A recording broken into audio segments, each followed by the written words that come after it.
Hello, everybody. It's your favorite professor.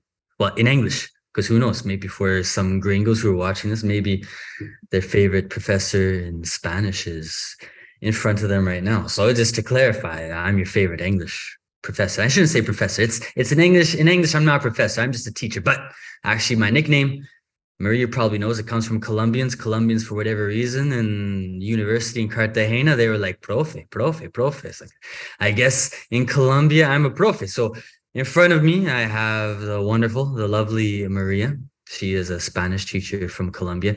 I was telling Maria before we started this interview that I believe she started her social media about the same time as me.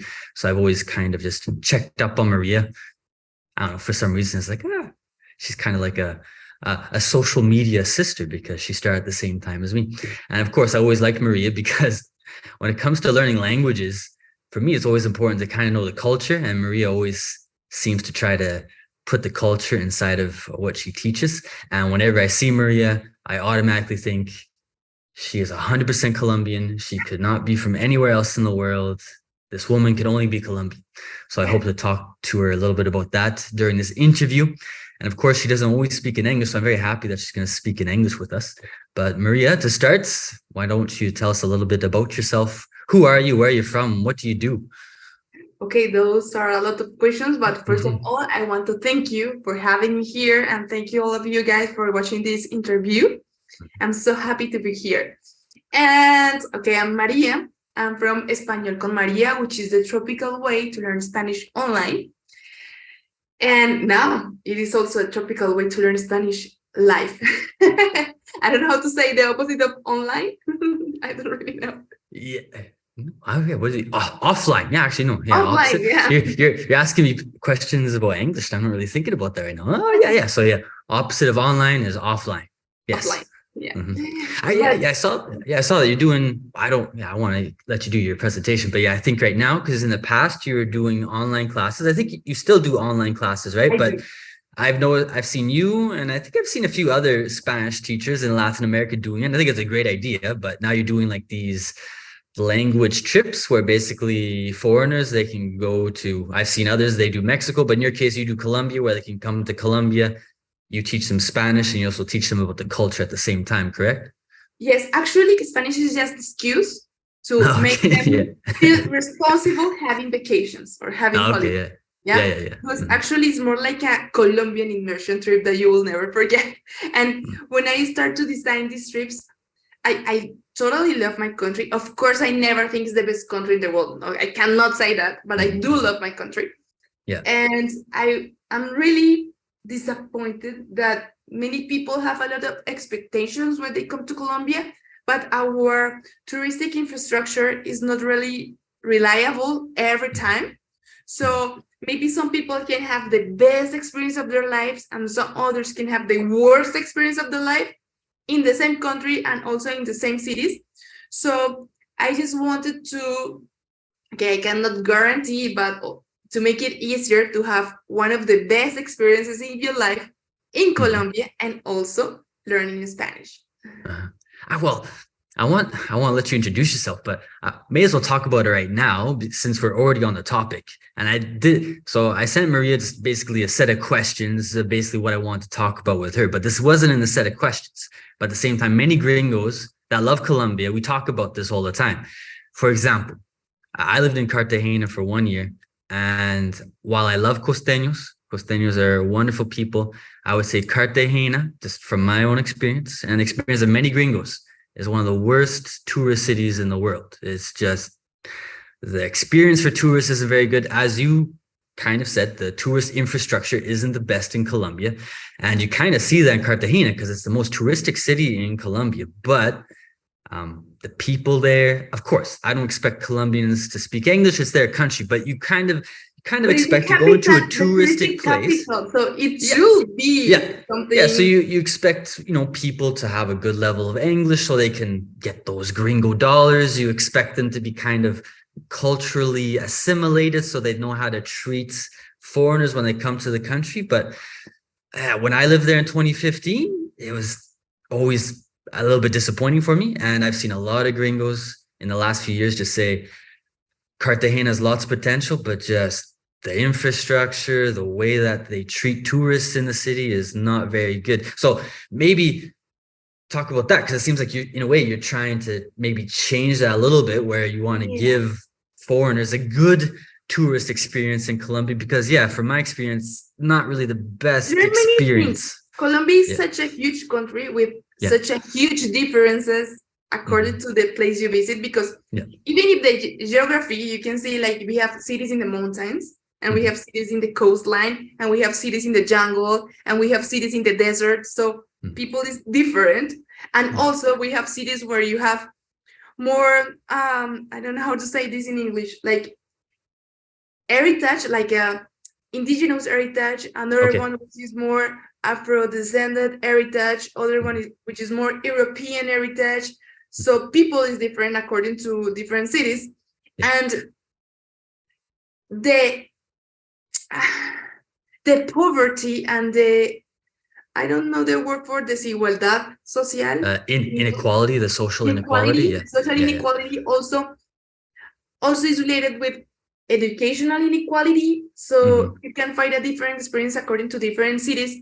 And just to be clear, Cartagena is also a cultural breakpoint for us. We are from another part of the country. So even though I'm Colombian, I can have a cultural hit in Cartagena. But yes, for example, they think about the prices. In Latin America, mostly, you don't have fixed prices in terms and in the streets. And we share the people in this expression according to the pig, in Spanish, según el marrano. Okay. You know, I actually never heard about this one. Okay, this is never heard that? No, I never heard about this. No. Okay, maybe you ask for something in Cartagena, a mango. You want to eat the mango in the street. And for you, maybe that mango is $2. For me, who am Colombian, maybe it is $1. But for another Colombia, which is who's costeño, maybe it's $0.50. So we cannot rely on the prices. And maybe also happens that you get a very expensive mango, but not a good mango. And maybe I can get a better mango with a less price. So that happens with everything. And I wanted to, one of the things I wanted to people to can rely a little bit more in the tourism suppliers. But also to get experiences that are not into the commercial plans in the tourism environment.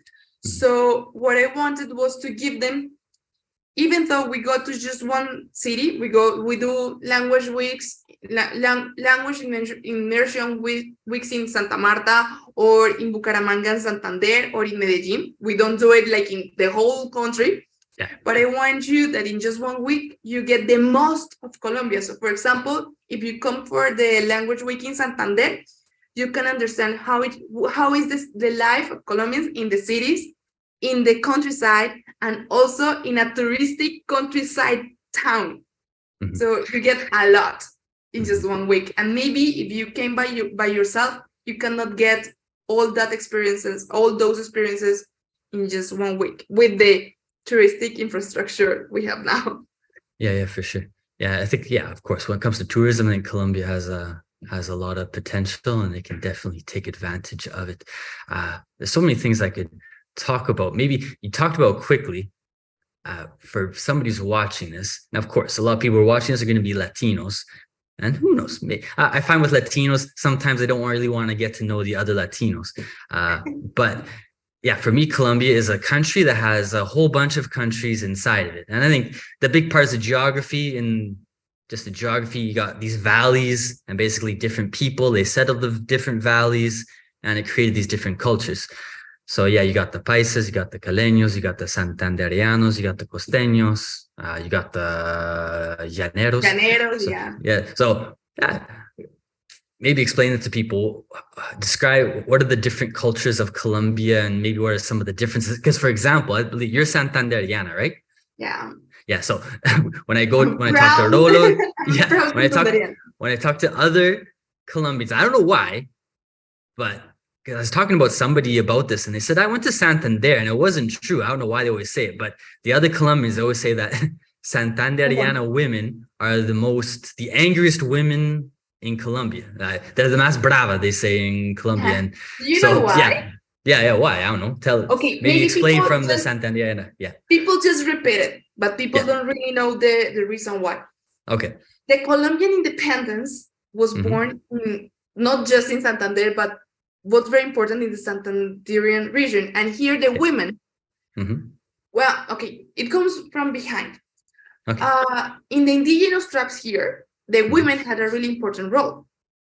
And also when we get mixed with also Germans, because Santander received a lot of Germans, Spaniards, and people from other places of Europe, we get that heritage, and the women had a strong participation in the culture. In fact, when we were, before being a republic, we were like a federal state, and we got our own laws. And in Santander, women were able to vote almost 100 years before in the rest of the country. So women were really were playing an important role in the social environment. And in the independence, women ruled armies. Okay. So that didn't happen in the whole country, like women playing as a army leader in the independence against the Spaniards. Yeah. So maybe that's why the fame came out, because in the 19th century, you didn't expect a woman to yell in the middle of Plaza Central and say, I have rights. Yeah. So, yeah, obviously not very common anywhere in the world at that time. So that definitely doesn't make a lot of sense now that you say it. And because each region of Colombia also has like a different ethnic makeup as well, right? Because in the costa, lots of Arab influence, and obviously lots of African American influence. I forgot about the Chocanos. Chocanos are very African influenced. So I guess in your case, you're saying that the Santanderianos, they have so it's a mixture between like Spanish, German, and Italian. Yeah. All right. And so you're a Santanderiana. So how would you describe maybe the other Colombian cultures from your own perspective? Like, do you think Rolos are very serious? They don't know how to have fun. Paisas, I've heard people always say that Paisas are good business people, but they're always trying to scam you. They're always trying to the best part of the cake for themselves. Yeah, exactly. So from your own Santanderiana perspective, how would you describe the other Colombian cultures? Well, we cannot like describe a whole culture with just one idea. That will be like just prejudiced. Prejudiced or biased or too simplistic. Yeah. So it will be, but the same idea you have is the same idea every social media recreates in the novela. So that's how we grow up. We grow up thinking maybe not for sure, it is a wrong perspective, but we grow up thinking that costeños are lazy, that people from Antioquia and Medellin are really good in business, but you cannot really trust them all because they always like sell, how do you say, smoke? They sell smoke. Okay, you have the idea that Caleños are super cool and they're really good dancers and they are super friendly, and you have the idea and the horrible jokes about pastusos that they are stupid, and I never heard about that one. Okay, never heard about that one. They are different. We don't say stupid, we say bobos, which is something like silly. Okay. The jokes, the regional jokes, Yeah. Like when they say there is a joke that says, you know, which is the Chicamocha Canyon? Okay. Do you know where is it? No, I don't know what it is. Chicoche Canyon? No. Chicamocha. It is a canyon. Like, okay. Oh, Colorado, yeah. Is that in Santander? Yeah. Which is deeper than the Colorado. Yes. And Biggest. the road is like this. Okay. And there is a joke that said that it was a woman with his husband, and she was sleeping and they were driving in the Pescadero, which is the road around the canyon that go through the canyon. And it's a really dangerous road because of the curves. Yeah. And the joke says like the man wakes the woman up and he says, we're gonna kill us. Vamos a matarnos. You know, like we're gonna die. we're Like, gonna die, but in Spanish yeah. we say vamos a matarnos, which also means we're gonna kill us. Yeah. Vamos a matarnos. Yeah. And she wakes up and she said, okay, let's do it now. Let's kill each other.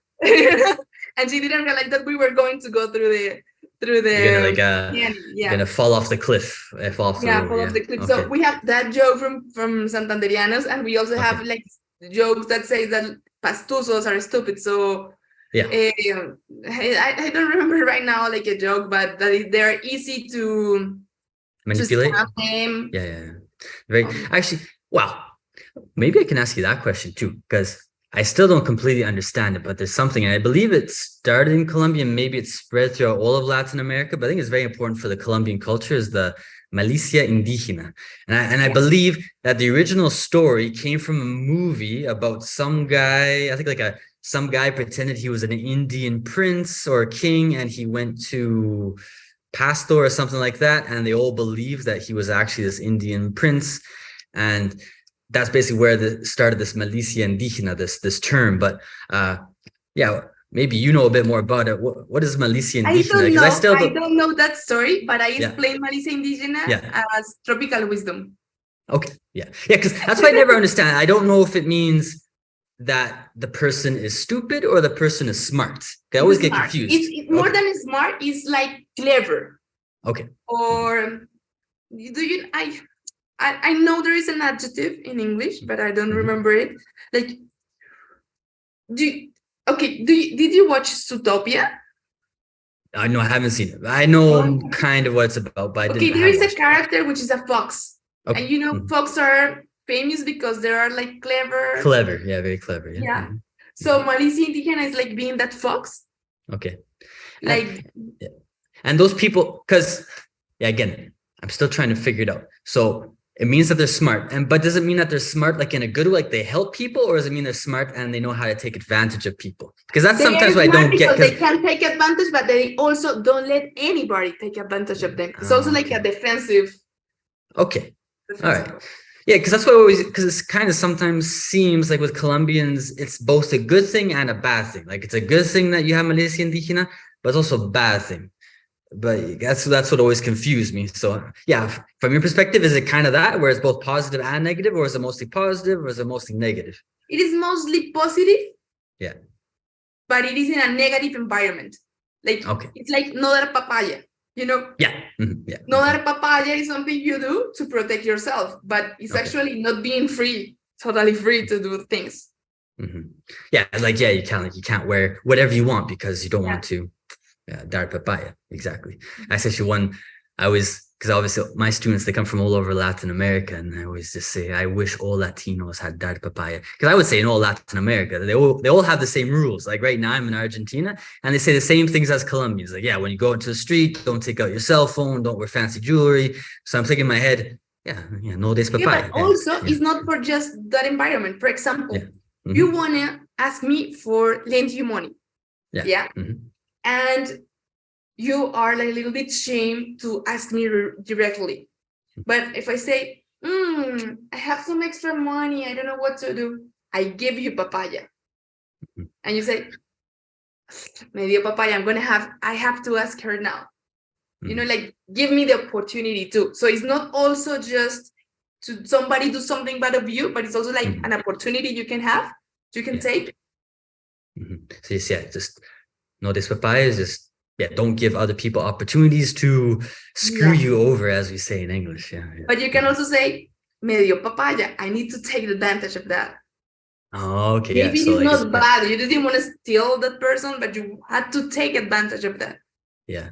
Well, Colombia, for me, I love Colombia. It's a very fascinating culture, and I always go to Colombia as much as I can.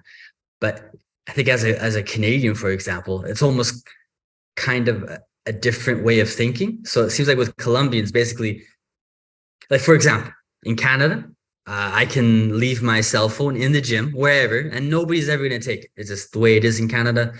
Like nobody's going to rob it. But kind of seems like in Colombia, whether you're a good person or a bad person, if you see a cell phone, like maybe in the gym, for example, and there's nobody else around, I guess the Colombian mentality is, well, they gave papaya, so I can just take the cell phone. No, I don't No? think so. But Okay. you take it and you bring it like to the lost Lost and things. found. Yeah. Mhm, Lost and yeah. found. Yeah. Okay. All right. Okay, there is also people who are not like professional robbers. How can I say that? Yeah, professional criminals, professional robbers. Professional Yeah. criminals, and they do that, but they're Yeah. actually bad people Yeah. in a good situation. But if they had a need, they will do bad things. So Yeah. but it's not. I think it's also because of the market. Maybe in Canada, nobody buys a used phone. Well, I actually know this is actually something very funny, and maybe you don't know about it, because I have one student. He now lives in Canada. He's from Colombia. He's a Caleño, and he told me this 2 weeks ago. It was interesting that he told me, and he told me I was really surprised when I came to Canada, because in Colombia, basically, it doesn't matter if you're rich or you're poor. You're gonna do everything in your power to buy the newest cell phone. So if there's a new Samsung, if there's a new iPhone, you're gonna pay quotas, you're gonna do whatever it takes to get that cell phone. But in Canada, he was so surprised because, again, for Colombians, we're richer. If we wanted to, we could buy a new cell phone every year. But he saw all these other Canadians around him. They had broken screens, they had old cell phones that were 5 years old, 7 years old, and he was like, this is crazy. Like, they got the money, but they don't buy a new cell phone. So yeah, it's just one of those cultural differences. With TV and sound stereos. For example, I studied in a school, which was a Catholic school, and we got always, since we were kids, like a program to understand that the different realities we have in our country. And I forgot the word for inequality. Inequality. Yeah, inequality. And I remember we went to a place called Café Madrid here in Bucaramanga, which were actually warehouses, which were abandoned, and people without homes like take them and make with cardboard their house inside. So you see like a room made out of cardboard, and an entire family lived there. And next, another room out of cardboard, another family lived there, and they were not doors, there were nothing else. But you can see that people get TV or a big sound system. Okay, yeah. And I don't know why we had that culture, but it's not now. It's with the phones, but it was also in the past with TVs and music stereos. I don't know why. Yeah, like we have our priorities mess out. Yeah, and also you can find like people with amazing teeth, and they cannot do examples. Yeah. There's such crazy contrasts in Colombia sometimes. Yeah, and exactly like you said, the priorities are a bit strange, where they'll prioritize perfect teeth when they should be prioritizing their education or something like that. So yeah, I've definitely noticed that, and I know for lots of gringos, we love Colombians, but sometimes we're just shaking our heads, going. But that's crazy for me too. Like, not all Colombians have the same priorities. Yeah. Well, maybe let's talk about that, because actually, I've had students from your city, and they always say you say it wrong. I don't know why I say it wrong, but Colombians always tell me you don't say the city right. So you're from Bucaramanga. Did I say it right? I say it right. Okay, I don't know. They always say that. Oh, you say it wrong. Okay, so you're from Bucaramanga. There's one gringo that I know. I follow him on Twitter, and the one day he was saying, the most underrated city in Colombia, if you're a gringo and you want to check out a city, and for me, the best city in Colombia, but nobody talks about it, nobody goes to it, is Bucaramanga. So for him, I think he lives in Cartagena, on the coast of somewhere. I think it's Cartagena. But yeah, he's lived in Colombia for a long time, and he said, of all the cities he's been to, he says that Bucaramanga is the best city in all of Colombia. So you're from that city, or is that just where you live at the moment? And I live. Okay, it depends. It depends on the experience you want. Like in Colombia, I said it is. We have a city for every taste. This is a pretty good city if you want to live in Colombia. Yeah. Okay. But maybe for holidays, it's not that cool, because we don't have like an amazing thing to do, and also because since we don't have a huge touristic infrastructure, and we do have tourists, but more about locals, like Colombia from other places from the country that come here.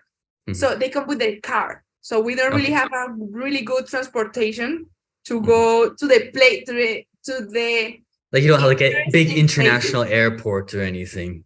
we do have an international airport. Yeah. For just two places, Panama City and Yeah, Fort Lauderdale. okay, We're international. But makes sense. For example, I think Bucaramanga is great, but the Mhm. best things of Bucaramanga are not in Bucaramanga. They're just, you need to be in Bucaramanga to get there, but are Yeah. not in the city. So you need to take your car 2 hours away, 1 hour away, and you go to the Páramo de Santurban. 2 Mhm. hours away, and you are in San Gil, which is one of the most adventurous cities in the country. 1 hour away, and you're just in the canyon, but you need a Mhm. car, and there are not Yeah. buses that take you there. Oh, really? So, no. Okay. There are buses Yeah. to take you to San Gil, but Yeah. you have to take like plenty buses, but Yeah. they're not like information. But for example, I know there are buses, but I don't know which buses or where do I have Yeah, to like take it. it's one of those complicated processes where you got to go to the bus station, you got to ask people like, "Hey, I'm gonna go here. So How the do I get there?" information is not that public and not that easy. And Mhm. if I live here and I speak Spanish and I don't know how, imagine somebody who doesn't even Yeah, speak yeah. Spanish. And Yeah. for example, in San Gil, I got a student who came with us and we met in Charala. And Okay. he was in Barichara, which is Colombia's most beautiful town. It's 3 hours away from Bucaramanga. Mhm. And he asked me, how do I get to Charala? And I know how. I said, Mhm. you have to take a bus from Barichara to San Gil. It is just half an hour. And in Yeah. San Gil, you take another bus to Charala, and it's another half an hour, and it's Mhm. easy. But in San Gil, there is one terminal and one terminalito. Mhm. The terminal is Okay. to go to other cities, and the terminalito to go to other towns. And in Okay, yeah, and in yeah. Colombia, we say it with the ita, ¿Quieres una cucharita? ¿Quieres una Yeah. sillita? We don't say, do you want una silla? Do you want una cuchara? Mhm. So he thought terminalito and terminal were the same thing, just people being Colombian saying terminalito. And he went to another place. Yeah. And he was lost. I had to help him. So Yeah. we're not really used to give clear information to our tourists. Mhm. Yeah. Well, actually, there's one guy that I was talking to. I think he went to Colombia when Colombia was first kind of opening up to the world, and he was basically describing how in 2010, even then in 2010, Colombians weren't really connected to the rest of the world. It's kind of the first moment where Colombia started to open itself up, and obviously Colombia has changed a lot in the last 13 years, but for a lot of Colombians, they're not really used to having all of these international visitors, because before 2010, because of the FARC and the drug wars and all that, nobody's really going to Colombia. So in a way, it kind of makes sense that Colombians aren't really ready. Like, oh, you're here. I had no idea that people wanted to come here and check things out. And also you have found out, maybe living in Latin America, that we're kind of different. Like, we're more close to the United States in our culture than to the Europe. So for example, here people do have a car. Like, as soon as you can have a car, you can afford it, you buy a car. Mhm. It's not like, for example, in Italy, that maybe in Zurich, for example, you can afford a car, but public transportation is so good that you don't care to having a car.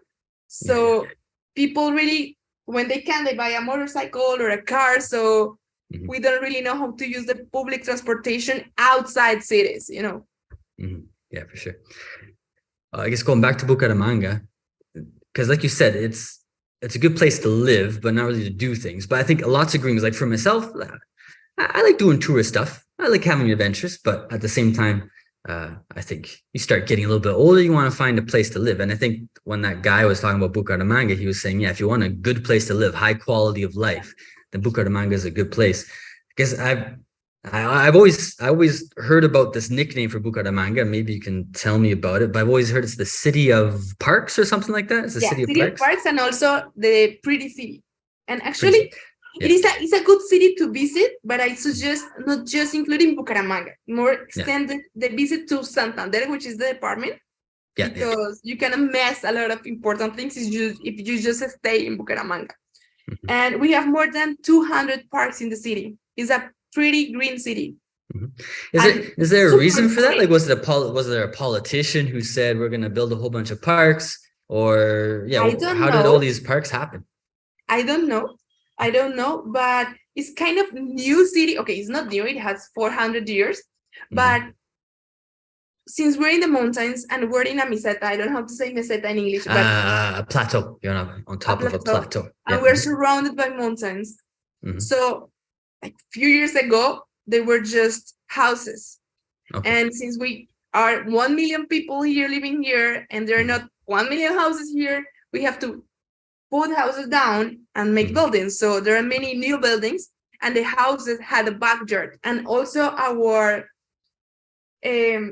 Department of Development asked that when you change the facade of something, you have to give some meters.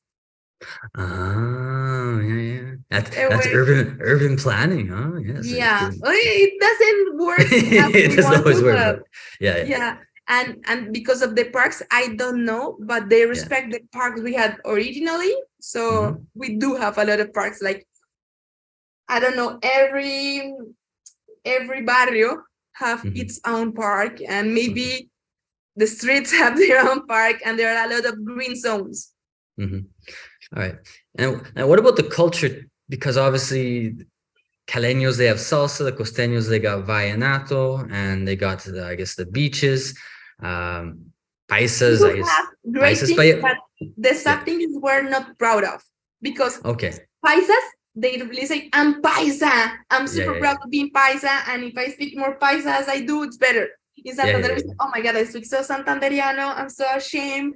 Oh, okay, and we relate our autochthonal things like to farmer things or to countryside things, and we're not really proud, but we do have a lot of things. So for example, the tiple, which is a music instrument that is not a guitar, but it's close to a guitar, has the festival of tiple here in Santander.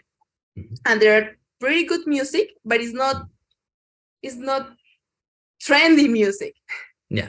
You know, is it folklorical? Is it like folklore music? Folklorical, but it's not folklorical cool like cumbia that we make now, electronic from cumbia. But it's I like cumbia. I do love cumbia. Also, we play tejo. Like tejo is not from Santander, but it's very important in Santander. But we have a pretty similar game that is just played in Santander, which is bolo criollo. Okay. Which is 3 pins away and a ball made of maybe steel. I don't know. It's a metal ball.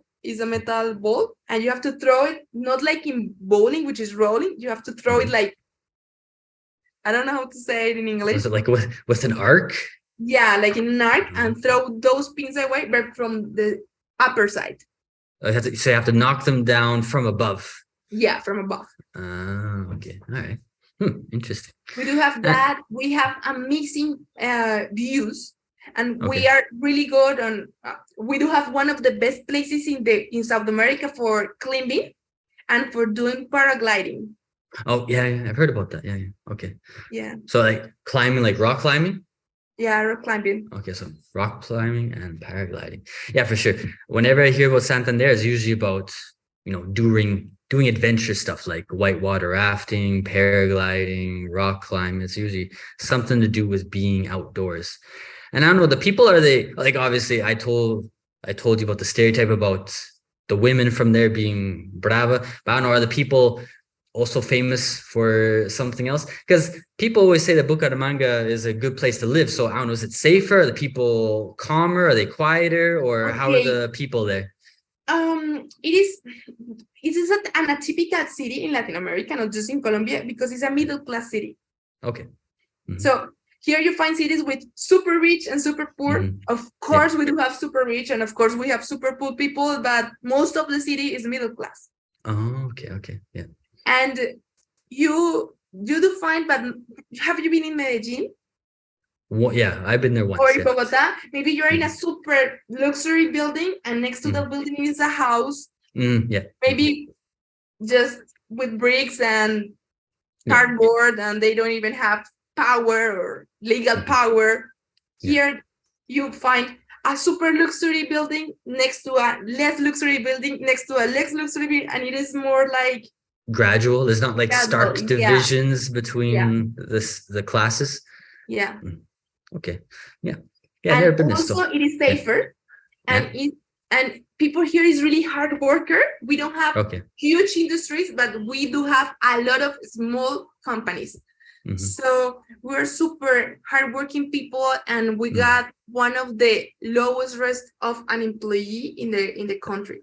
Okay. Unemployment in the country. Okay, lowest unemployment rates. Because I think you guys have one very good university, don't you? Which is famous in the country. We do have a lot of universities Okay. here. We just Yeah. are 1 million of inhabitants, and we have, Yeah. I guess, like 10 universities. Okay. And one of those is Universidad Industrial de Santander, which is the Yeah. biggest one in this side of the Mhm. country. Yeah. And also we do have amazing hospitals. Mhm. Oh, really? Super great hospitals. One of the best hospitals for the heart and also for the Okay. eyes in South America are here. Oh, yeah, I didn't know. Yeah, because of course, lots of people go to Colombia to go to the hospitals a little bit cheaper, and of course, the healthcare is usually pretty good. But yeah, I didn't know that about Bucaramanga, that they have really good hospitals too. All right, so more reasons to check it out. Now, I guess I want to talk about your Colombian essence. So, like I told everybody at the beginning, and one thing I've always noticed about you since 2017 or whenever you started your channel was that you have the Colombian energy. But the Colombian energy is like lots of women have it. I met so many Colombian women that have this Colombian energy. I was reading a story about Shakira like 2 weeks ago, talking about how like when Shakira is not in front of the camera, she's dancing and she's singing. So it's like she's not singing and dancing because she has to do it. Like she's singing and dancing because she's Colombian, like and that. Colombians sing and dance. And I met so many Colombian women like that, where doesn't matter what time of the day it is, they're always smiling, they're always happy. And even when they're pissed off, they seem happy when they're pissed off.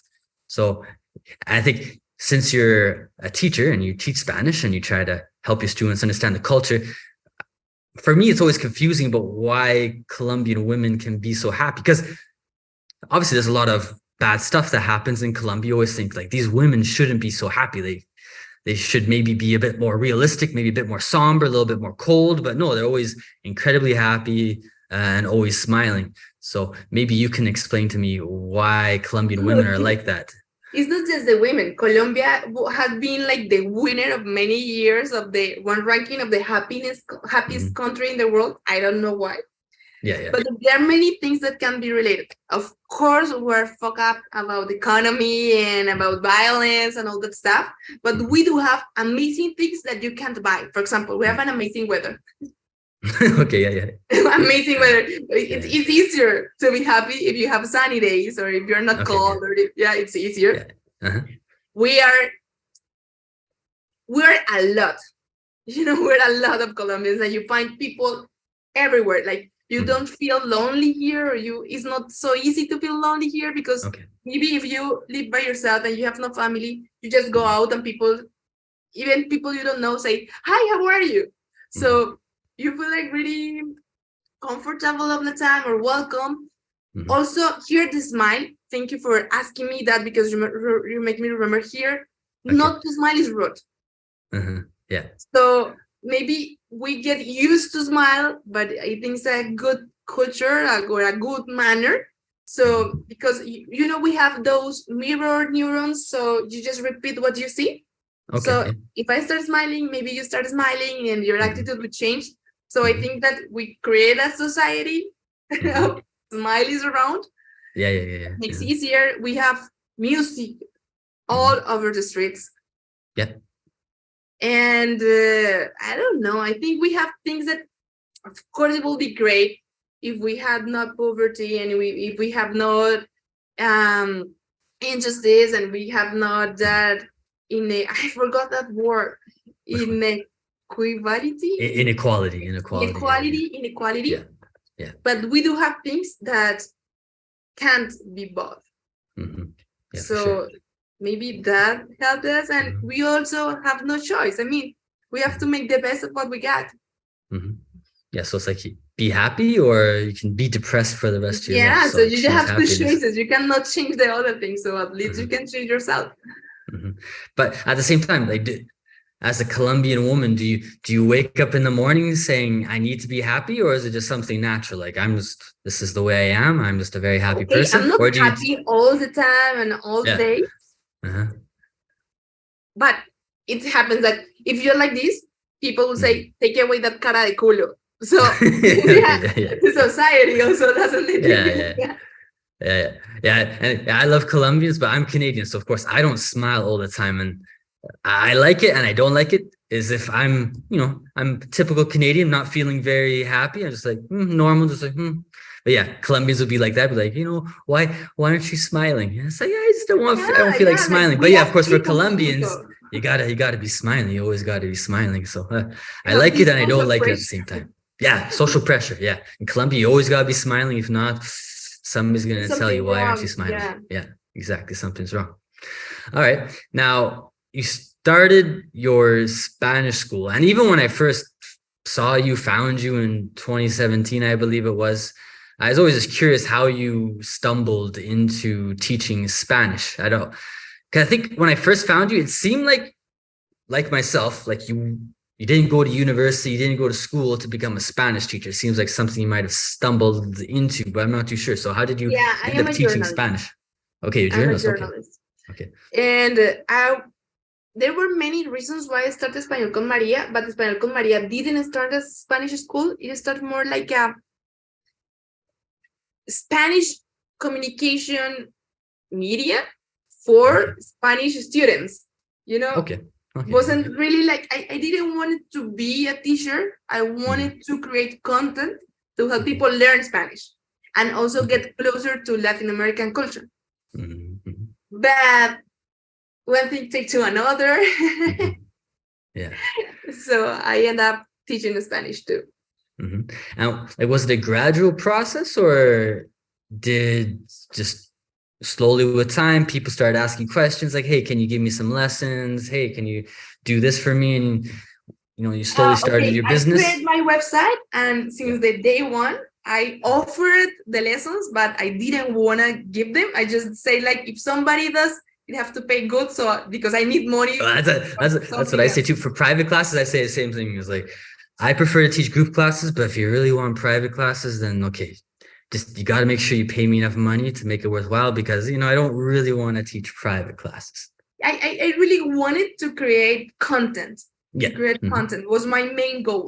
Mm-hmm. But now, thanks God, things take another road Mm-hmm. too, because I love offering private lessons because I really can like create relationships with my students. Mm-hmm. Because in a YouTube channel, like you create a community, but it's Mm-hmm. not the same like Yeah. making real friends and having real conversations.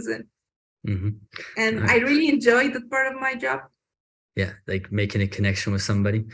Uh, Now, obviously, I try to help Latinos understand Gringos. I think probably with you and your students, you try to help Gringos help Latinos. But obviously, I've dealt with lots of culture shocks living in Latin America and living in Colombia. And even with my students, sometimes in classes, they'll say something or they'll do something that'll make me realize, oh, they do things differently in their country.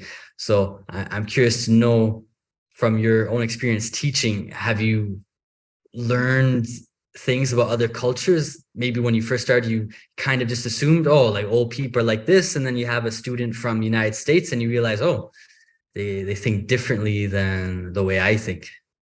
Yeah, okay.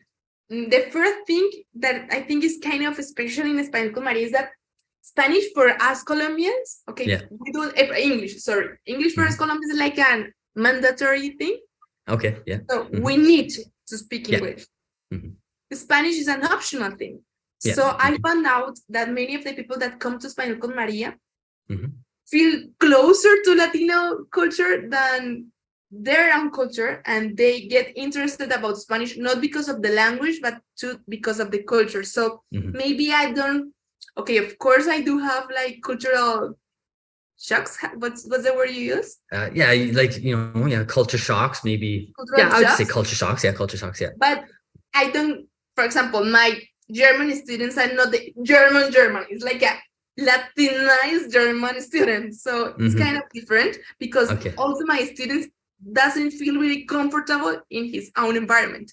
Oh, yeah, okay, yeah. So that did that shock you a little bit? Because obviously I tell students that the same thing all the time, is that, yeah, I'm Canadian, and they'll always say, like, why aren't you in Canada? Like, I'm Colombian. I want to go to Canada. I want to live in Canada.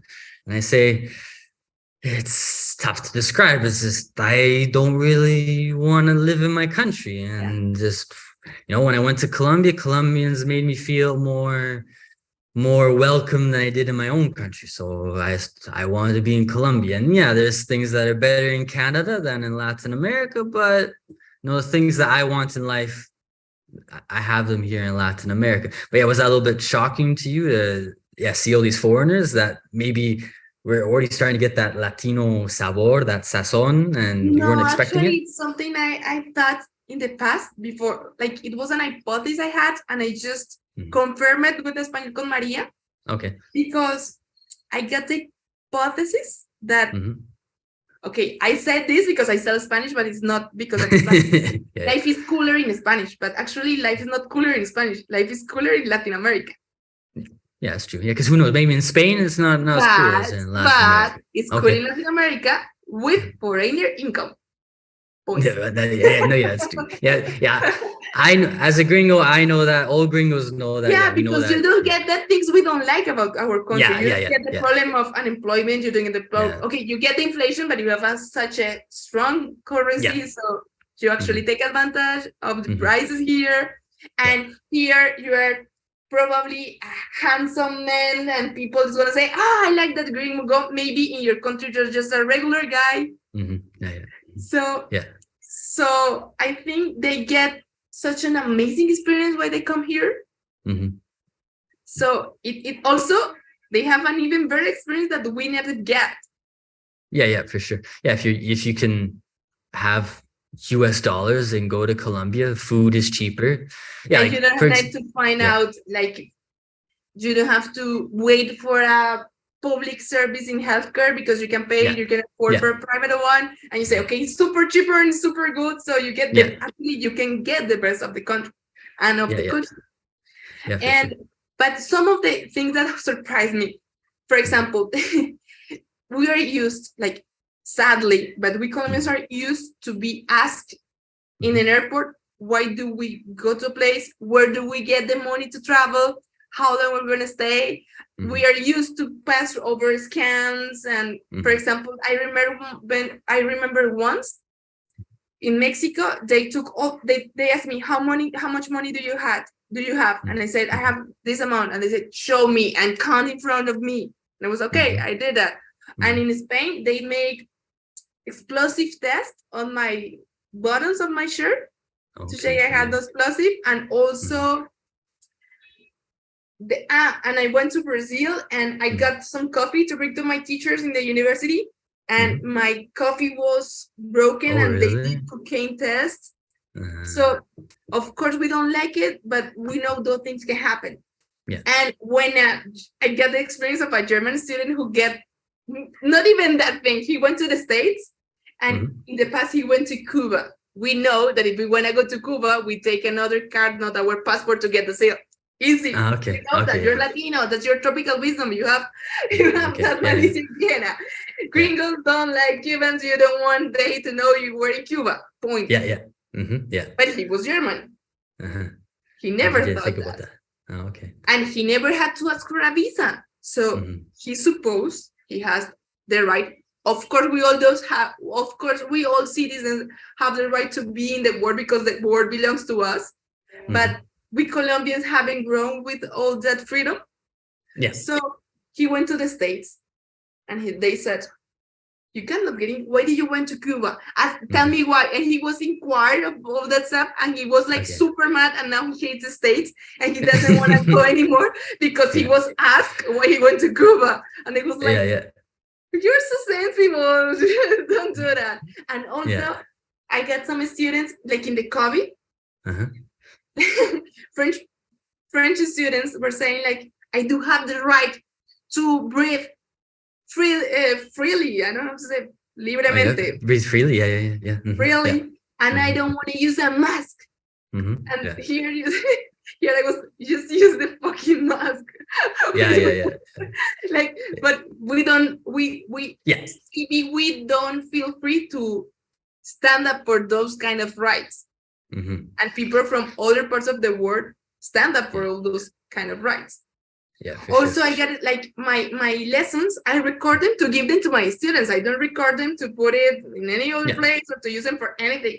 And I get in the mail notification, they said the class will be recorded. I will send it to you. If you do not load it, it will gonna be erased from the Yeah. cloud.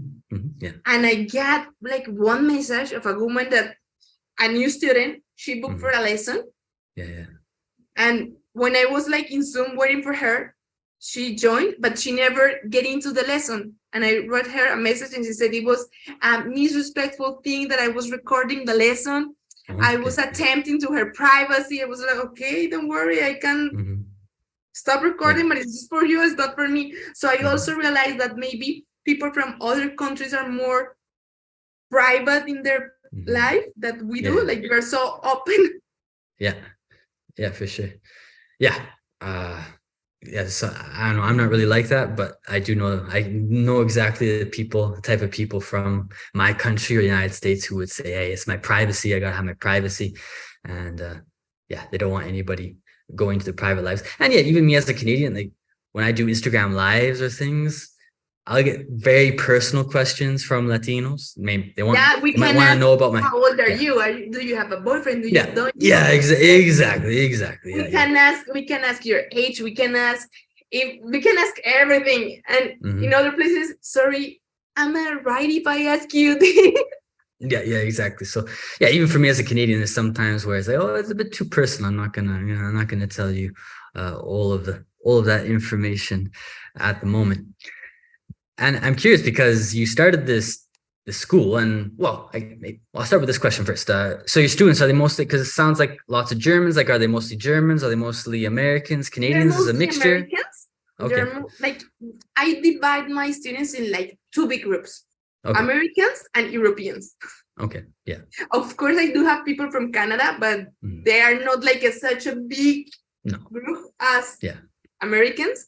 And I don't have like such a big group of Germans or French, but I put together all the Europeans. They can be as the same size as the number of my American students. Okay. So, and it's mostly like a mostly equal group. So like half of them are American, half of them are European, or is it like lots of Americans and a few Europeans? No, like half the half. All right. And are they mostly women? Are they mostly men? What kind of students do you have? Men. Mostly men? Yeah, kind of makes sense. When it comes to foreigners who really want to go to Colombia, they're usually men, that's for sure. All right. Now you have this business, and of course, your students are mostly foreigners. And, it's not the easiest thing to start a business in Latin America. Now, not only are you starting a business, but it's an international business. I'm curious because, there's always lots of Latinos who are trying to find a way to get ahead in life, trying to be successful. Like, was there a lot of obstacles for you to start this business, or was it easier than you thought, or was it more difficult than you thought? It's super hard. For example, one of the things I should worry about, and maybe thankfully you will never, is because since Colombia have this drug history, we do have a very complex international finance system. Okay. Yeah. So we cannot use PayPal to receive payment from another Colombian because of the money laundering, for example. Okay. Yeah. Or we can. It is a law in Colombia. If you want to sell online, you have to ask the identification number of the people who's buying. So in Colombia, we do give the number of cédula. Maybe in Argentina, they give their DNA. I don't know which is the number. Yeah. But the Gringos never used to give their social security number or their passport. And you cannot sell online in Colombia without that information. Yeah. So it was really hard to receive payments. Okay. But because you're receiving, is it also legal for you to receive payments from foreigners on PayPal? No, wait, because we have so many other things. It was really hard. So my students say, I will never give you my passport number. I will never give you that. I was okay, pay per PayPal because I can't receive money from PayPal. Yeah. But then when I start, I could receive money from PayPal, but I could never put it in Colombia. Oh, so it was like an international bank account. Like you had the money, but you couldn't access. You couldn't access the money. I couldn't access for the money during 2 or 3 years. Wow. Yeah. Okay. Now so you can. There are different ways to put that money here. When you receive it, you will have to fill DIAN, which is the our taxes and aduanas office. And you have to say, why did you receive that money? And also, I do have to pay a lot of taxes because of that money. And for example, I receive money from a student from Russia.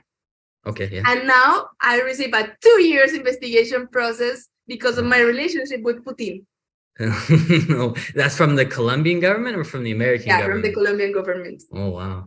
Yeah, so that's something really hard about having an international business, which is not in Latin American countries. Like maybe it's easier if I will sell something for, I don't know, República Dominicana, Mexico, or something from Colombia, but selling from Colombia to other parts of the world, it's really hard. So biggest thing was just like receiving, it's going through all the hurdles because you're Colombian, because of the drug history, because of the lack of trust. And also because that is not very common. So for example, I went to my taxes office, the government taxes office, and I asked, okay, am I doing an exportation of services or I'm not? Because you are selling in Colombia, doing a service in Colombia, but online for people outside. Is it an export or is it? And some people say yes, some people say no, but you have to pay different taxes according of it is an export or it isn't. Oh, okay. Yeah. So it's really hard because we're not really prepared to an online company that sells all over the world. Yeah. So it's just many hurdles. If there's a young Colombian that wants to sell online, be an entrepreneur online, they have to go through all of this stuff even to and some people, like for example, use Hotspot. So Hotmart. So you sell online, but actually it's Hotmart selling online, and Hotmart is your only client. So you just receive money from one client. It's easier. But in my case, I was wondering because Hotmart. I was living in Bogota for 6 months last year, and it was in this co-living building, and there were lots of young Colombians, entrepreneurs, and they were all doing Hotmart. And I thought, why are they all using Hotmart? But I guess that must be the main reason. It's just the easiest way for a young Colombian to sell services online or sell courses online. It's easier because you just get one client, Hotmart. Yeah, so you don't when you have to do the tax paperwork and everything, you just have to put down one client. You don't have to worry about all the different sources of the income. Yeah, things I don't have to worry about that much. So pain in the ass for sure. All right. And you teach lots of foreigners. With your students, do they already know a lot about Colombia before they start learning with you? Or are you basically the first experience they have with Colombia? They're different. I get people that actually feel they're Colombians in the middle of nowhere, and they come to their first Spanish lesson with me with a shirt that says Medellín Papá, for example. I got those students that call me, hola parcerita, ¿cómo estás? And I was like, okay. And I also have students that they don't know anything about Colombia. And last month, I received 401 people who came to Colombia just because one of those was my student, and he started reading about Colombia because I'm his teacher. So he just fell in love with the idea of coming to the country, and he came. So he didn't know anything, and then he started taking classes, and then he's like, oh, I like this Colombia. Yeah, so I got the students that came to Español con María because they found out the video about the subjunctive in YouTube. And I got the students that came to Español con María because they were looking from Colombian accent. So they found out Español con María. So I got those different kind of students. Well, I speak good Spanish, but learning accents is always difficult for me. You teach Spanish. Like when you teach your students, is there anything about the Colombian accents? Of course, there's different regions in Colombia, but is there like maybe a few things that you tell them, okay, we're Colombians, so we pronounce this like this, or we have this special melody when we pronounce? Is there anything you tell them about the Colombian accent? I don't, but unless they ask me to, because I don't think that accent is something completely like you. I don't know how to say that. It's not completely related with your Spanish level, Spanish level. So as long as it is easy to understand what you're saying. But I do, and actually have a special course about that, about pronunciation. And pronunciation have different, like, approaches. One is the sound of the word. Yeah. The second one is the accentuation, which is, for example, you can words like Atlántico, which is very similar to Atlantic in English. Maybe an angloparlante, I don't know, the Spanish, an English speaker person, English speaker, like Atlántico, you know? And I say, okay, no, we don't say Atlántico, we say Atlántico. Like you have to put an accent in that word, in that letter. So that's the kind of accent I said. And also there is one of accent is also the way you split the words. So we don't say Atlántico, we say Atlántico. Or for example, infraestructura, which is a really difficult word to pronounce. Even for us as Spanish speakers, it's really hard in English. And for you as English speakers, it's really hard in Spanish. So the key is to split correctly the word. So that's what I teach them, how to split it correctly. And then you get like a more Latin accent, but it's not like you say you have to do this and this and Yeah, so for you, the biggest thing is just trying to get them to like a neutral accent so everybody that can understand them when they speak Spanish. Yeah, but also they feel comfortable, because I think the reason why you want to improve your accent is to feel comfortable when you speak another language, because it's not a lie. It's not something I just create. That maybe you get somebody that who doesn't have a really good grammar level, but if he or she speaks with a good accent, your perception of his level is way higher than somebody that has perfect domain of the grammar rules, but speaks like this. Maybe you will think, oh, okay, he doesn't speak a lot. Yeah, no, yeah, it's very true. Yeah, it kind of sucks for anybody who learns the language. There could be somebody who, well, even I know Spanish, and I just know from speaking to many Latinos that I probably speak better than many Latinos. But of course, they have their tumbao, they have their accent. So yeah, I know that if I make one mistake, lots of Latinos be like, oh, you did that. And then there'd be another guy who has a perfect accent, but he makes tons of mistakes, and nobody says anything. So it's just part of learning a language. All right. I think we're getting to the end here, Maria. Maybe last question for you. What are the future plans for Spanish with Maria? Because it sounds like you started off with more private classes. Now you're doing these Spanish immersions. Are you planning doing more and more Spanish immersions, or do you have other plans for your institute? But I really, really want to make Español con María an offline project too. So I do want to have Español con María houses to welcome people from all over so basically the world. Like, actually, I think that's a really good idea. I've thought about that too, where, just as a gringo, I know there's lots of gringos that go to Latin America, and, it's very hard. Find Airbnbs, find a place to stay. Like you don't want to stay in a hostel, but you don't want to be paying like $2,000 a month when you know that most Colombians are paying like $300 a month.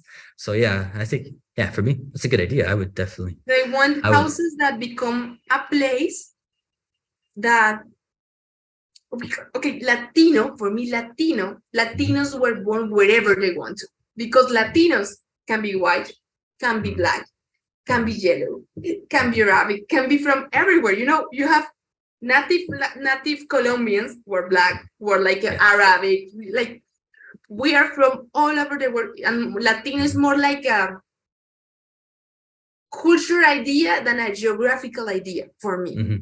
Yeah, for sure. Yeah, because some people say, oh, like that's racism, what you said about Latinos. I was like, well, it could be prejudice, but you're like, Latino isn't really a race. Latino is more of an idea. It's more an affinity. Yeah. So exactly. I want houses that welcome people with that affinity. Yeah, like that. They love the Latino culture.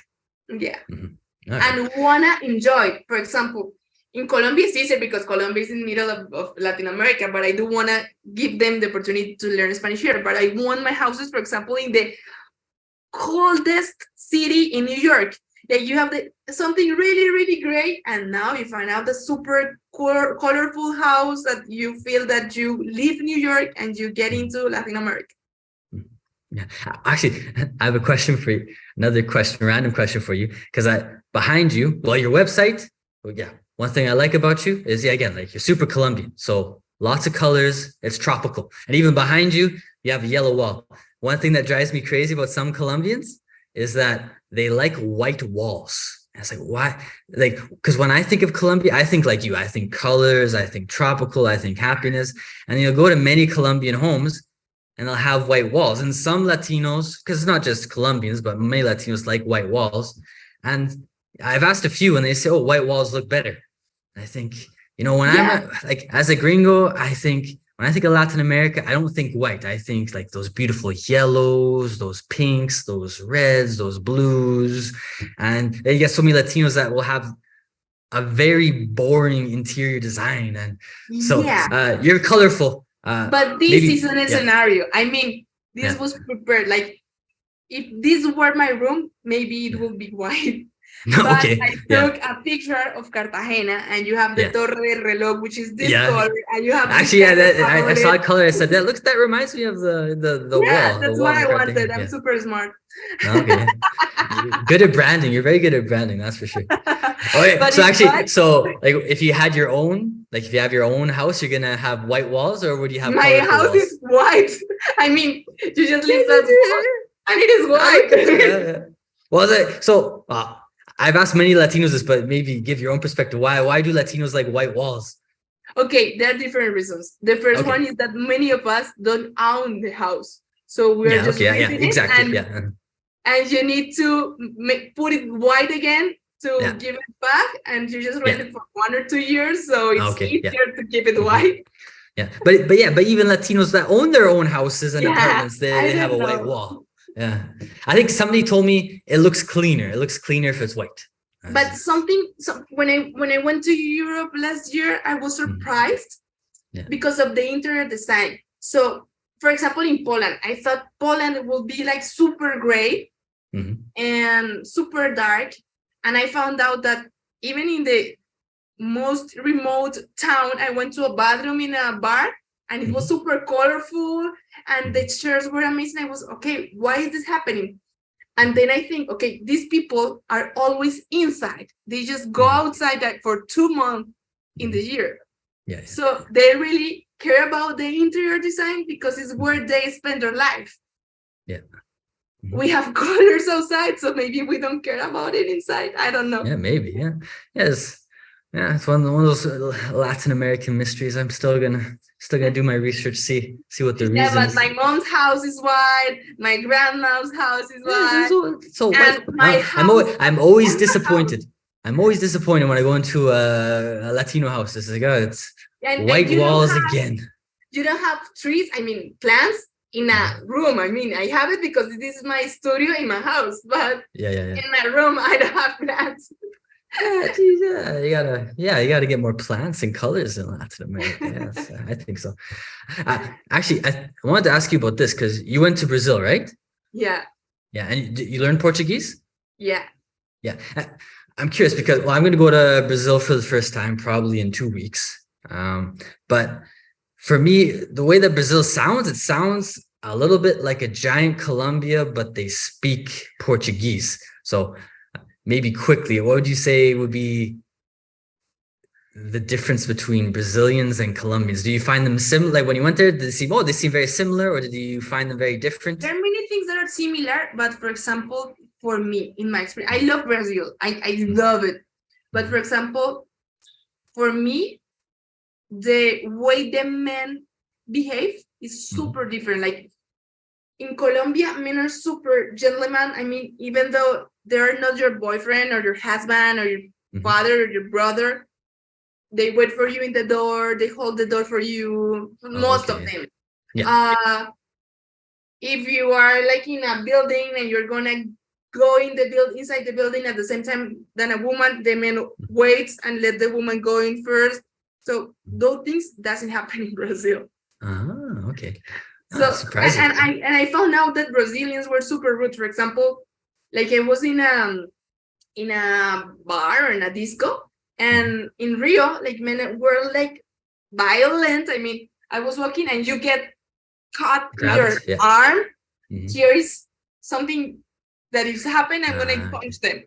Yeah. So that's super different, and it was something really hit me. Okay, a cultural difference.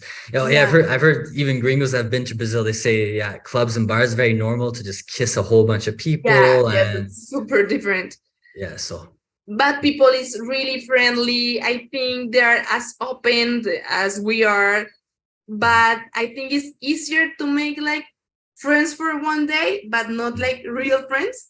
Because nobody like, we had a super amazing time, but then we'll never see you again. Bye. Okay. Yeah. Because one thing I like about Colombia is you guys will be very hospitable, and then you're gonna meet your friend's grandmother, you're gonna meet their families, they're gonna take you to their house. In Brazil, it just happened with 2 or 3 friends of mine. So it's a little bit more temporary, the friendships, whereas in Colombia it's going to be a bit more permanent. Well, and you've learned English and Portuguese. Of course, I teach English, you teach Spanish. I don't know, are there any basic tips that you always give your students about learning another language, or anything, even maybe like relatives in Colombia, cousins, that you tell them like, this is what you got to do if you want to learn English or Portuguese, whatever it is? The first thing I make them clear is different to the reason why, because for example, there's many people that want to learn Spanish for a trip, so they don't really want to learn Spanish, they just want to survive. Exactly. So if you want to survive in English, if you want to survive in Italian, like in the language, not in Italy, in Italian, you just need to learn like specific structures and words. For example, in Spanish, I always teach eso, esto, aquí y allá. And you learn the structure. Quiero or necesito. Quiero eso. Quiero esto. Necesito eso. Necesito eso. Necesito ir allá. Necesito ir acá. And you just show, and you get a lot of possibilities open for you. Yeah, exactly. So the first thing, if you want to learn like easy, are the structures. Yeah, for sure. Those structures. And the second thing is immerse yourself, even though if you're learning online. For example, change your phone language, start following music stars that speaks in that sing in that language, like immerse yourself. Yeah, of course, everybody's different. So maybe in your case, are you more of a musical person? Are you more of a TV show person? Like when you're learning Portuguese or English, was it like listening to lots of music? Is that the thing that you focused on? Now I have a boyfriend, so he doesn't speak Portuguese, so I cannot make my life in Portuguese as I used to. But in the past, when I live alone, my life was in Portuguese. I mean, I live in my house by myself. So if I watch TV, it was in Portuguese. If I put music, it was in Portuguese. So my life was in Portuguese. I do speak French too, but I don't like it that much as I do with Portuguese. So I don't like French either. Yeah, French. I don't like it that much either. So my life was in Portuguese. Okay. All right. My Instagram account, I follow. I don't know no one from Colombia. I don't know who is the most important actress here, but I know who's the most important actress in Brazil in this moment and what's happening there. So I made like a Brazilian embassy in my house. I think it's a good piece of advice, because lots of people, they're on social media all the time. So if you can basically change your social media to whatever language you're learning, you'll learn a lot quicker. We always talk about having language immersions to learn a language, but in our real life, maybe we can spend many days without actually having real conversations with people. So we can have our life in another language.